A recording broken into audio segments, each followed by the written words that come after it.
ladies and gentlemen, and welcome once again to another episode of The Cider Drinker. Now, I love my local bargain stores like Home Bargains and B&M because you go in there and you don't know what to expect, and sometimes they do have some really quirky, weird ciders out there.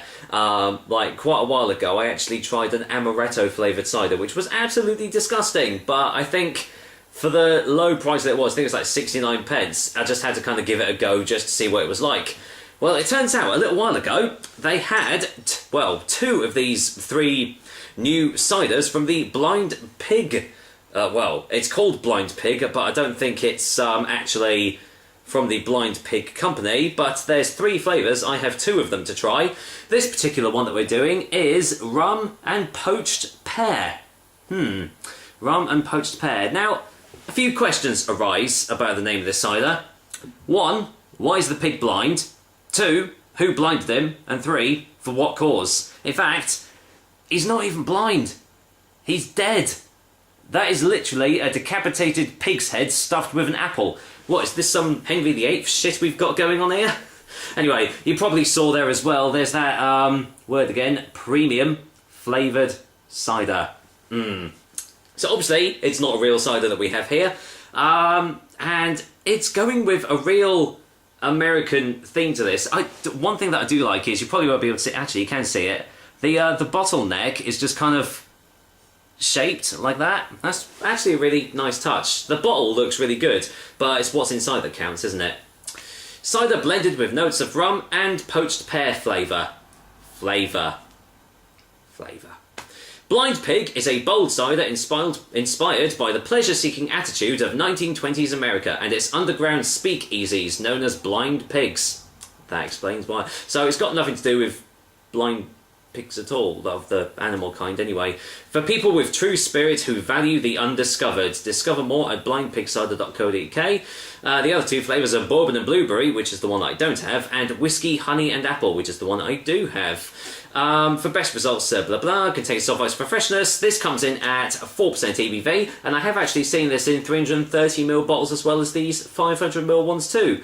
And in case you live in America, there you go, it's 8 US proof, and apparently it is, that I have to read backwards there, 16.9 US fluid ounces. Wow, I actually did that right. Oh well, obviously, I know this isn't going to be a proper cider, but you never know, it might be alright. It's kind of a pseudo cider pop, but it's not really a full-on cider pop. I need to think of a name for that, but anyway, let's get this top off and see what actually lies in it.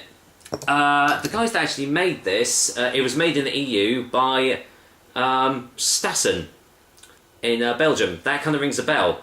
I think Heineken have released a cider called Stassen. I could be wrong. Let's go in for the whiff test.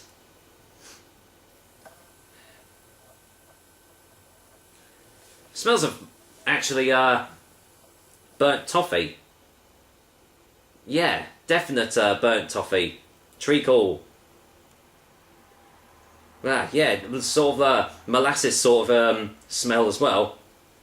Doesn't smell rummy. Doesn't smell poached pear either. Well, smells are different, but not overly bad. I haven't featured my Sandford Orchards glass for quite a while, so I thought I'd get it poured into here. So let's see. Okay. Wasn't the colour I was expecting. There we go. I was expecting that to be a lot darker, but there we are. Right. Oh well, let's pop that down there. Let's go in for, well, could you even call it a colour test? Look at all that carbonation. Although this glass does hold a lot of carbonation, but that is quite hefty, isn't it? Holding a nice foamy head. Do you know what? I can actually smell it from here, and it doesn't smell nice at all. But yeah, it's pretty clear, pretty filtered, and yeah, as I said, I can already... Wow, that smells very unpleasant. Yeah. I mean, I've had some ciders which have had like treacly, toffee sort of molasses notes, but this is just really, really overpowering.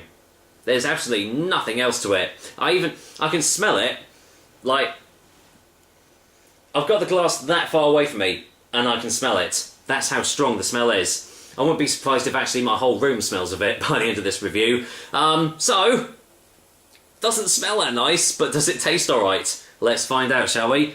Cheers, guys. Here's to Blind Pig's Rum and Poached Pear flavour. Cheers.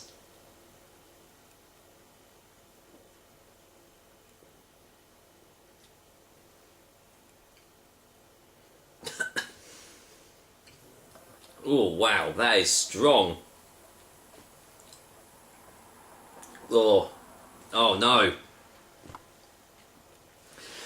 Oh, that's disgusting. No. Oh, that. Ugh. Sorry. Let me just get a second taste.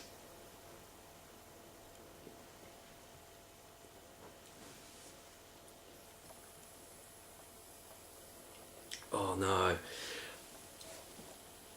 I can see some people liking this, but the taste reminds me of a little story here. I went to Chelmsford and they've got a bar called the Ale House, and I went in there, had a few drinks. It was all nice and dandy. By the end of the night, I saw this one. It ached, something like that. It was a beer. And it was called Rauch beer, and I thought, oh, that sounds quite interesting, I'll try it. It turns out Rauch beer translates to smoke beer, and literally, for 2 days afterwards, I could taste nothing but smoke in my throat. That is almost exactly what I am getting from this cider, and I really, really do not like the taste. It's not smoky, but it's the molasses, treacly sort of taste that you're getting, but there's this underlying smokiness about it as well, which, when you first try it, when you first taste it, there is sort of a kind of sickly, sweet pear taste underneath everything, and then boom, it's just in with all those tastes, and it's so overpowering that, for me personally, it's just wholly unenjoyable. I actually don't think I want to take another sip of this because I just really don't like the taste, but I will get a final taste before the final verdict, but I think you know how this one is going to turn out.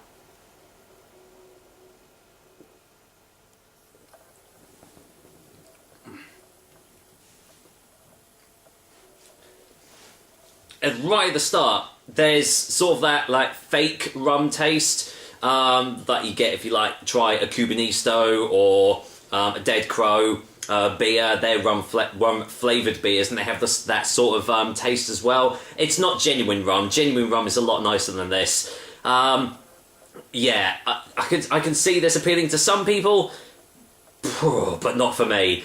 I won't recommend this. I paid £1.49 for this bottle. Was I ripped off? I don't know. I'll leave that up for you to decide. But for me, personally, no, this is not doing anything for me at all. Oh, pardon me. Not only that, but it's got a thick, syrupy texture.